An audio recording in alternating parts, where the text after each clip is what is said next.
Nos enseñaron a odiarnos porque las fábricas fabricarían más. Y hoy las fábricas son esqueletos vacíos, desmoronándose como los sueños que alguna vez alimentaron nuestras esperanzas. Nos dijeron que el enemigo no estaba afuera, sino al lado, que aquel que no pensaba como tú era una amenaza para el futuro y que solo vigilándonos mutuamente lograríamos la prosperidad. Nos enseñaron que la desconfianza era una herramienta revolucionaria, que los compañeros de trabajo podían ser saboteadores y que el silencio y la lealtad ciega a la doctrina asegurarían la eficiencia de las fábricas, los talleres y las industrias. Pero hoy las máquinas están oxidadas, las chimeneas no expulsan humo y los pasillos donde una vez hubo obreros son hoy ecos de un fracaso monumental. Las pocas fábricas que aún se mantienen en pie lo hacen con la lentitud de una maquinaria vieja, corroída por el abandono, produciendo lo mínimo, apenas lo justo para mantener la ilusión de que algo funciona. Mientras tanto, el odio que nos enseñaron a cultivar entre nosotros se ha quedado como un veneno latente. Una semilla que creció entre grietas de nuestras relaciones humanas. Nos odiamos, pero ya no sabemos por qué. No hay fábricas que salvar, no hay productividad que alcanzar, solo queda el resentimiento de haber sido engañados. Nos enseñaron a odiar a la familia porque los centrales molerían más caña. Y hoy, la caña crece salvaje en los campos sin manos que la corten, sin ingenios que la conviertan en azúcar. Nos hicieron creer que la familia era un obstáculo para el progreso, que la única familia verdadera era la patria y que cualquier amor, cualquier afecto, debía sacrificarse en el altar de la revolución. Nos dijeron que la lealtad al Estado estaba por encima de la lealtad a los nuestros, que debíamos ser duros con los hermanos, con los padres, con los hijos, si queríamos que el país avanzara. Nos dijeron que el sacrificio personal era insignificante comparado con el destino colectivo y que la caña, ese símbolo de la riqueza nacional, crecería más alta, más dulce, si renunciábamos a los abrazos, a las sonrisas compartidas, a la calidez del hogar. Pero hoy, los campos están cubiertos de caña que nadie corta y las familias están fragmentadas, divididas por la geografía, por la política, por el miedo. Los padres se fueron buscando algo mejor, los hijos quedaron a cargo del Estado y los abuelos cuentan historias de tiempos en que al menos había algo que cosechar. Las fábricas de azúcar se convirtieron en ruinas, al igual que las relaciones que alguna vez fueron el pilar de nuestra sociedad. Los hogares son fríos, distantes, llenos de desconfianza, donde las palabras comunidad y familia han perdido todo su sentido. Nos enseñaron a vigilarnos para que los hospitales salvaran más vidas. Y hoy, los hospitales son monumentos de abandono, donde salvar una vida es casi un milagro y las medicinas son tan escasas como la esperanza. Nos inculcaron la idea de que debíamos denunciar al vecino, al amigo, al familiar, porque solo así el sistema de salud podría ser eficiente, porque solo con lealtad absoluta al Estado habría doctores suficientes, equipos médicos funcionando y recursos para todos. Nos dijeron que la vigilancia era un acto patriótico, que espiarnos unos a otros garantizaría que nadie sabotease el sistema, que todos recibirían la atención que merecían. Nos prometieron un sistema de salud perfecto, accesible y gratuito, pero hoy los hospitales carecen de insumos básicos, los doctores emigran buscando una vida mejor y el paciente que sobrevive lo hace más por suerte que por tratamiento. Las camillas están oxidadas, los medicamentos son privilegios que se compran en el mercado negro y las largas filas para ser atendidos son una humillación diaria. Aquellos que una vez creyeron en la bondad del sistema ahora solo ven decadencia. Nos vigilaron y vigilamos, pero al final el sistema colapsó y lo único que queda son los recuerdos de lo que pudo haber sido. Nos enseñaron a vigilarnos entre nosotros porque la escuela nos haría mejores ciudadanos y hoy las escuelas son cárceles ideológicas donde las mentes jóvenes son moldeadas no para ser libres pensadores, sino para repetir consignas vacías.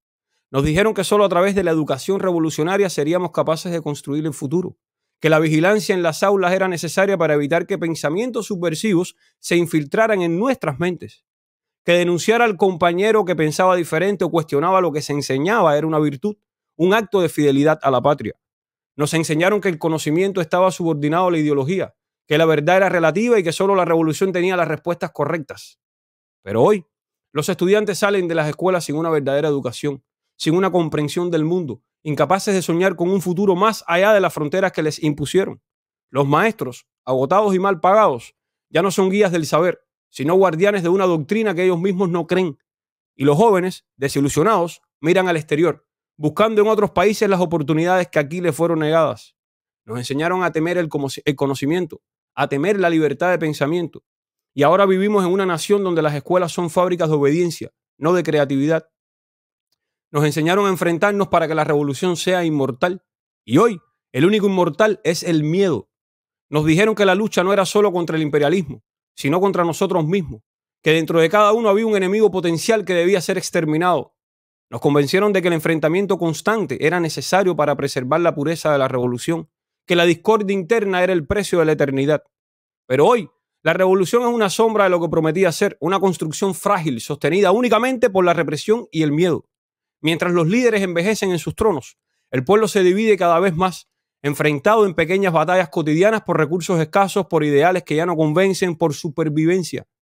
La revolución es inmortal, sí, pero solo porque ha devorado todo a su alrededor, dejando tras de sí un país en ruinas, una población fracturada y una historia de promesas incumplidas.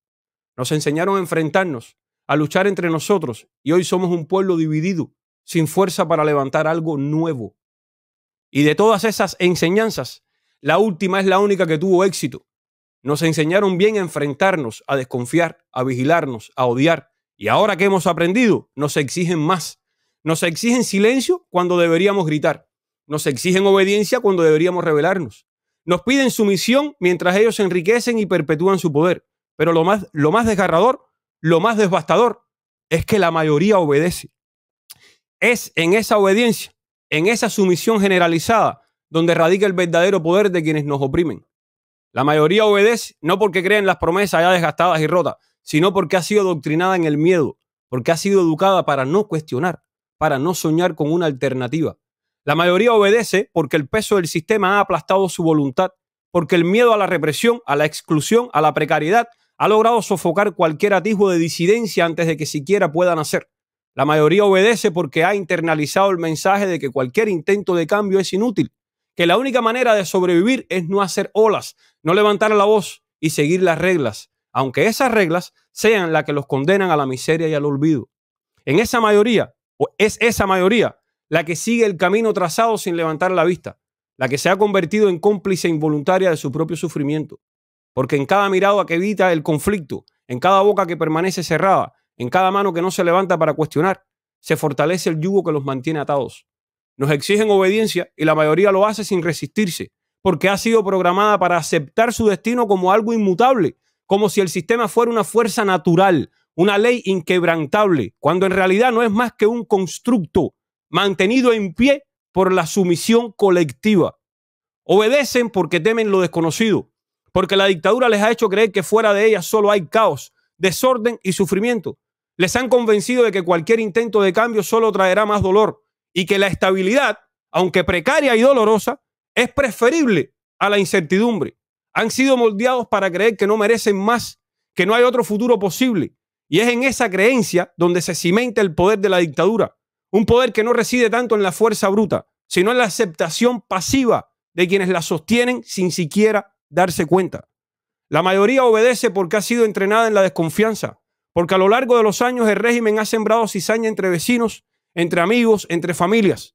Nos han enseñado a mirarnos con sospecha, a temer que cualquier gesto de inconformidad pueda ser una trampa, una señal de que alguien está observando, listo para delatarnos. Y así la mayoría prefiere callar, mirar hacia otro lado, seguir el juego, perpetuar el ciclo.